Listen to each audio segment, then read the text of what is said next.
Hi, I'm Lonnie Fravel. You know, now more than ever, families are drawing closer together. For the past few seasons, our camera crews travel coast to coast to find out exactly what's important for families today. As a result, we've found that many of you have the same concerns.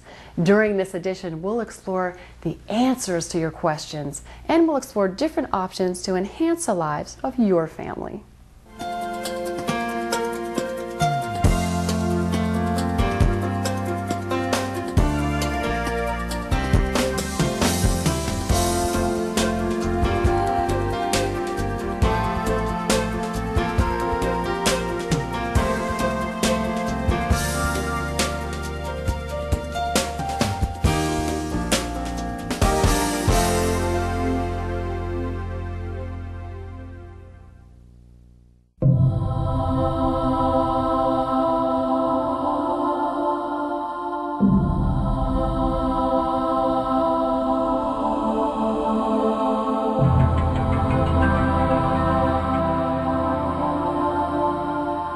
Remember those in prison as if you were their fellow prisoners.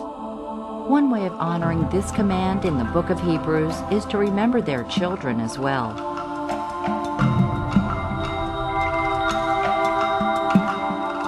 Children who endure the pain and loneliness that comes with being separated from a parent, and also suffer the stigma of having a mom or dad in prison.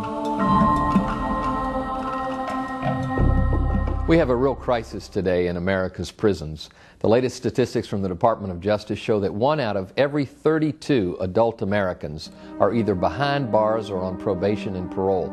This turns out to mean 2.3 million children have a parent in prison, and 7.3 million children have a parent who's under some form of correctional supervision. More tragically, we know that these children are 6 times more likely to end up in jail than their peers. It's the greatest predictor of whether a child will go to prison, whether they have a parent in prison or not. And we also know these children are 7 times more likely to have some form of interaction with the criminal justice system. For both inmates and their families, Christmas can be the toughest time of all.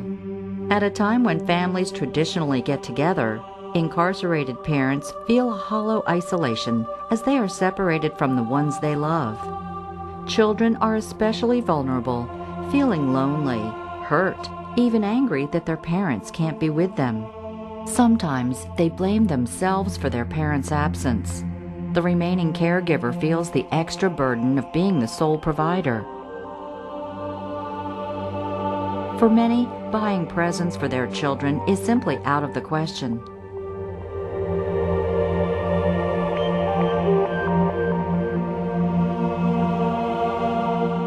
Our mission at Prison Fellowship is to seek the transformation of prisoners and their reconciliation to God, family, and community through the grace and truth of Jesus Christ.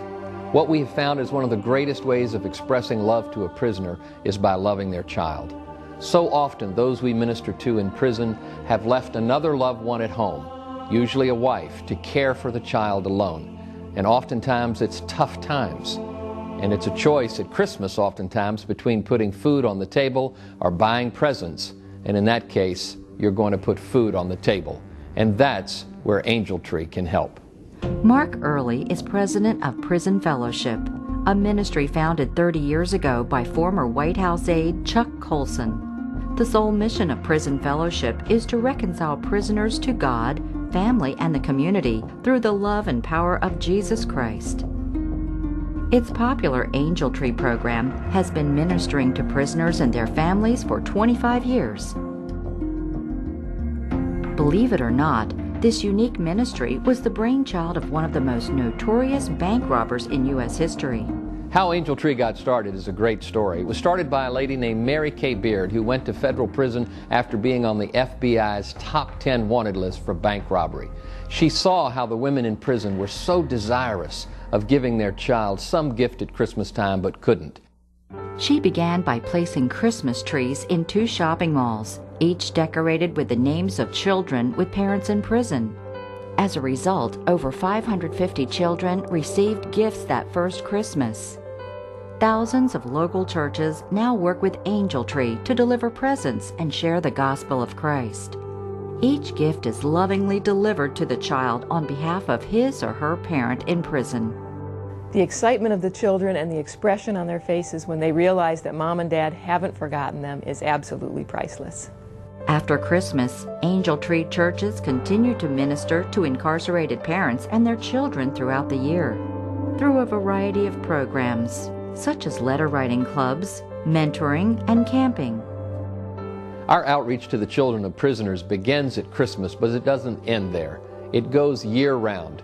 In partnership with local churches, we're also able to serve these same children during summer by partnering with churches to send them to a Christian camping experience, by training churches how to mentor these children of prisoners who are so often left alone without a role model. And we work with churches to develop other means for them to reach out to prisoners' children, their families, ultimately touching and transforming through the gospel of Christ the heart of that prisoner.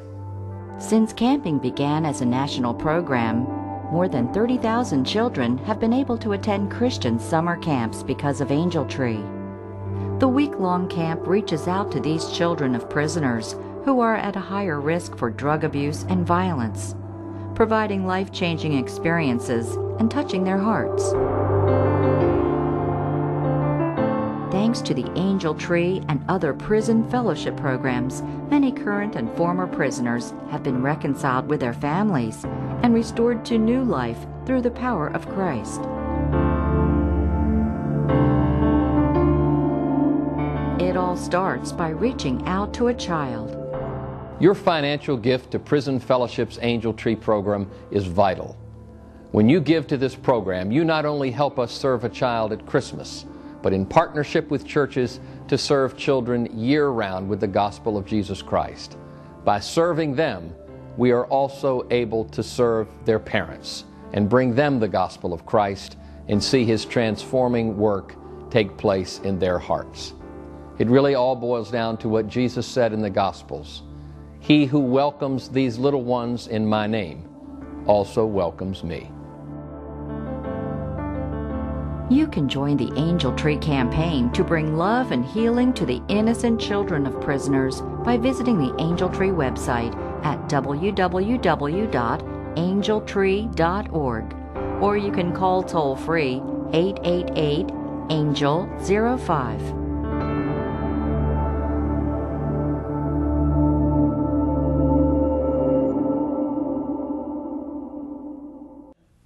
Families today face many unique challenges. We hope that today's family has provided an avenue to turn your family's dreams into reality. I'd like to thank our industry experts, our guests, our distinguished advisory board, and of course you for watching. Join us next time on Today's Family.